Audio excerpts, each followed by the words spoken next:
Hello again, Earthlings, this is Ellie bringing you the screen part of Pages and Screen, and today I've got 3 movies for you. Beauty and the Beast, Osage County, and In Order of Disappearance. Starting with Beauty and the Beast. What happens in just 5 words?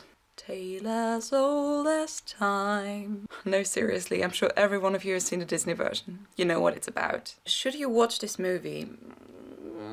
I'm not sure. In general, I think turning fairy tales into live-action movies is a pretty good idea, and turning them into darker movies is an even better one. But I felt like it couldn't decide whether it wanted to be dark or light-hearted. Some parts of the movie were just downright cute and family-friendly, like the enchanted puppies running around the castle all the time. Other parts of the movie, not so much. And I love the darker moments. I like that the Beast got a proper backstory this time. I like that the castle turned into a hostile environment all of a sudden. And I like that Belle was having none of the Beast's bullshit most of the time. I would have loved if the film had dared to be a bit darker. Catering it to all audiences, including family audiences, was a bad idea. But the Beast's character development is pretty good, and the sets are just amazing. So if you're interested in a fairy tale movie that dips its toe into the darker tones, go watch this movie. And German viewers, don't be too irritated by Yvonne Katterfeld running around. I know it's weird.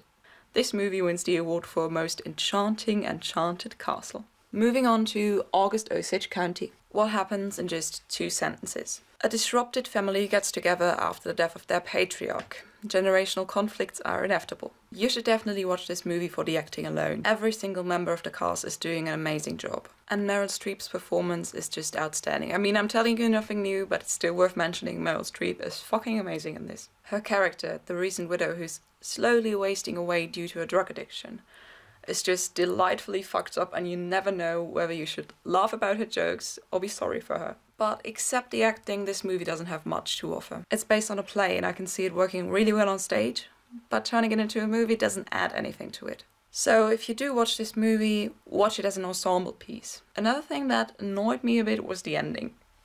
This movie ended 5 times at least. It's as if the producers said, well, we've got 5 possible endings for this film. We give 1 to Julia Roberts and 4 for you, Meryl Streep. You go, Meryl Streep. And if I haven't stressed this enough, Meryl Streep is amazing, but multiple endings in a movie are just really, really annoying. This movie wins the award for preventing sexual harassment with a shovel.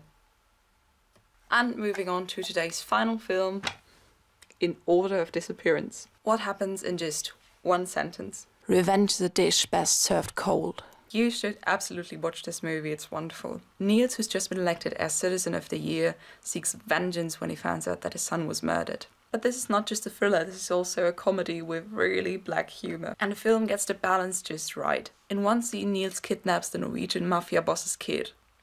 But in the next scene, he reads him a bedtime story. The violence in this movie is really explicit, but it's combined with gems like, no, he can't talk right now, because he's dead, and you don't fool me with your hipster mittens. Also, cold snowy Norway is the perfect setting. This movie wins the award for nicest kidnapping in the history of mankind. So this is it for today. Thank you for watching. Give us a thumbs up if you enjoyed this. Hopefully here's a link to my first video, and here's a link to Nicole's first video.